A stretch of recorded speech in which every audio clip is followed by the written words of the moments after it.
So what you're looking at is a Qualcomm Mirasol display. This is a 5.7-inch display. It is slated to be in the consumer marketplace with the partner in fall 2010. The reason why you would be interested in a display such as this is that it uses interference or nature-based light to create color. That's very different than how traditional display technologies create their color. And the essence of that is it creates low power, super low power, provides low power. So it does require power to maintain the image? Yes, and that's it. Just like there's other reflective technologies that use stability to freeze that image at very little amount of power to maintain. It does have a very paper-like, an e-ink-like look at it when you're doing it in this color scheme. Yeah, and in that text it does. But the color again is nature-based, so it is a different aesthetic than a liquid crystal display. We definitely don't try and mimic that, but say, hey, if you can design it a little bit smarter and nature-based, you can get some inherent fundamental benefits from that. And of course, that is sunlight viewable. You take it outside, more light, the crisper the image. Is this particular one backlit right now or not? No, and that's the beautiful part, right? You do not need a backlight. Right. So this is pretty easy to read. It's obviously the color saturation is lower than you would see on a brightly lit TFT, but it's very, very viewable, very, very readable, and if there's no backlight going on, you can tell that there's a lot of power savings going on. Yeah, absolutely. And the ambient light is what's actually creating that. So there's no light.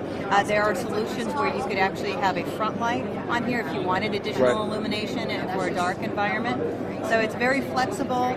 We have illustrated touch capability as well. This particular demo does not have it, but everything that you would expect from a display, majority of that we can handle. How thin is the actual display layer and the substrate and the electronics? So it is glass, and it is a standard sizing. That's not to say that it couldn't be thinner for a certain application. You can use glass thinning techniques and so forth. But in terms of comparing it, in its normal state, it's about the same as it's comparable. LCD. It's comparable. But where you're going to get your thinness is that you can use a different battery. If you could use 250 milliamp battery over 850 milliamp battery, that thins the device down, and that reduces weight as well. Right. Weight, bill of materials. There's the economic or environmental impact.